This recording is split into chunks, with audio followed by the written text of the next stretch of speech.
Welcome to morning మన్నా. నేటి వాక్య దర్శనం కొరకు ఇర్మియా గ్రంథం 31వ అధ్యాయం 9వ వచనం. వారు ఏడ్చుచు వచ్చెదరు, వారు నన్ను ప్రార్థన చేయుచుండగా నేను వారిని నడిపించుదును. వారు తొట్టెల కొండ చక్కగా పోవు బాటను, నీళ్ల కాలువల యొద్దకు వారిని నడిపింతును. మరొకసారి దేవుని వాక్యంలో నుండి ఇర్మియా ప్రవచన గ్రంథంలో దేవుని పట్ల ఇశ్రాయేలు ప్రజలు, యోధా ప్రజలు కలిగి ఉన్న అనేకమైన లక్షణాలతో కూడిన వారి జీవితాన్ని గురించి ప్రస్తావిస్తున్న ఈ ఉదయకాల సందర్భంలో 4 ప్రాముఖ్యమైన సత్యాలు దేవుని వాక్యంలో నుండి మనం గ్రహించాలి.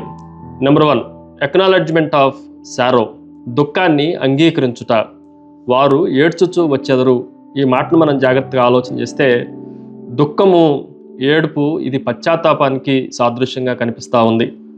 పశ్చాత్తాపం ఎక్కడ ఉన్నా అక్కడి నుండి పునరుద్ధరణ మన జీవితాల్లో జరుగుతుంది అన్న సత్యాన్ని మనం గ్రహించాలి. దేవుడు పశ్చాత్తాపంతో, దుఃఖంతో వచ్చేవారిని ఎన్నడూ త్రోసివేసేవాడు కాదు అన్న సత్యాన్ని కూడా ఈ ఉదయకాల సమయంలో మనం ఆలోచన చేయాలి.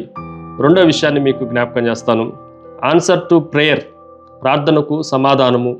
వారు నన్ను ప్రార్థించుచుండగా నేను వారిని నడిపించుదును.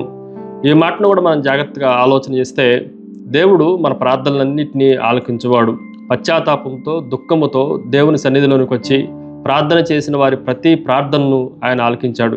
కేవలం వినటం మాత్రమే కాదు, దానికి ప్రతిస్పందించే దేవుడు అన్న సత్యాన్ని కూడా మనం గ్రహించాలి.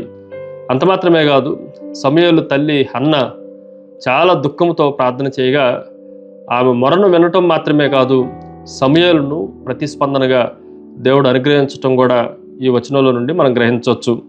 మూడో విషయాన్ని మీకు జ్ఞాపకం చేస్తాను.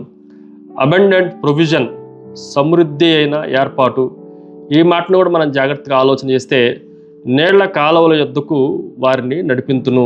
దేవుడు మనల్ని చిన్న చిన్న నీటి బిందువుల దగ్గరికి, లేదు అంటే ఎండిపోయిన జలాశయాల దగ్గరికి నడిపించట్లేదు, కానీ స్ట్రీమ్స్ ఆఫ్ వాటర్, నీళ్ల కాలువల యొద్దకు, నీటి ఓటల యొద్దకు ఆయన మనల్ని నడిపిస్తున్నాడు.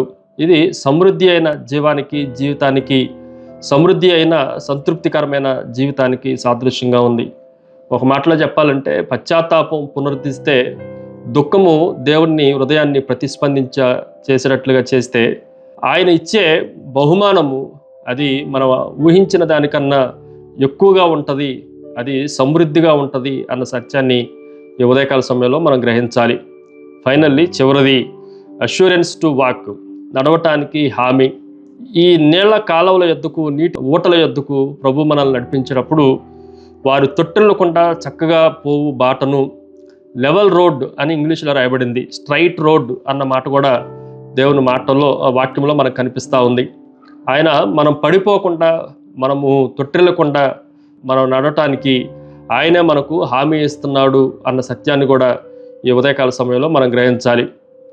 దేవుని పట్ల ఎప్పుడైతే పశ్చాత్తాప హృదయంతో యోధా ప్రజలందరూ తిరిగి వచ్చారో వారిని మరలా అనేక పర్యాయాలు ఆయన నడిపించి తన విశ్వాస్యతను కనపరిచినట్లుగా దేవుని వాక్యంలో నుండి మనం గ్రహించాలి.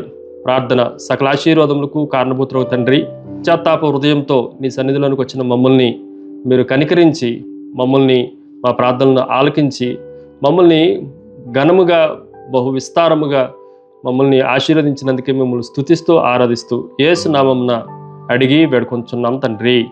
ఆమెన్. God bless you.